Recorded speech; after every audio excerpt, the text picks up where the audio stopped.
قل إنما أعظكم بواحدة أن تقوموا لله مثنى وفرادا ثم تتفكروا ما بصاحبكم من جنة إن هو إلا نذير مبين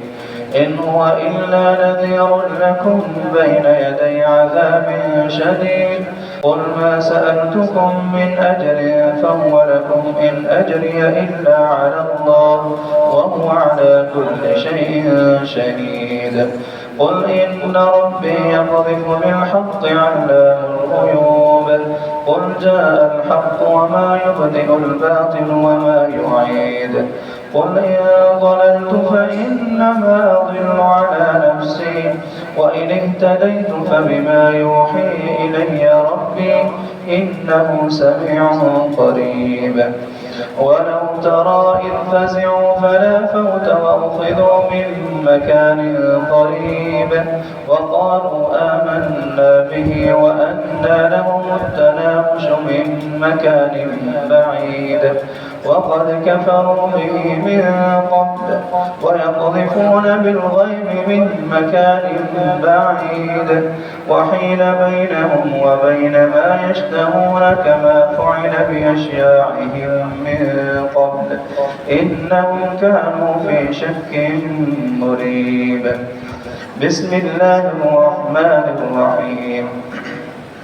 الحمد لله فاطر السماوات والأرض جاعل الملائكة رسلا أولي أجنحة مثنى وثلاث ورباع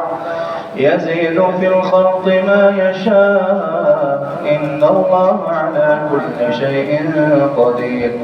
ما يفتح الله للناس من رحمة فلا ممسك لها وما يمسك فلا مرسل له من بعده وهو العزيز الحكيم يا أيها الناس اذكروا نعمة الله عليكم هل من خالق غير الله يرزقكم من السماء والأرض لا إله إلا هو فأنى تؤفكون وإن يكذبوك فقد كذبت رسل من قبلك وإلى الله ترجع الأمور يا أيها الناس إن وعد الله حق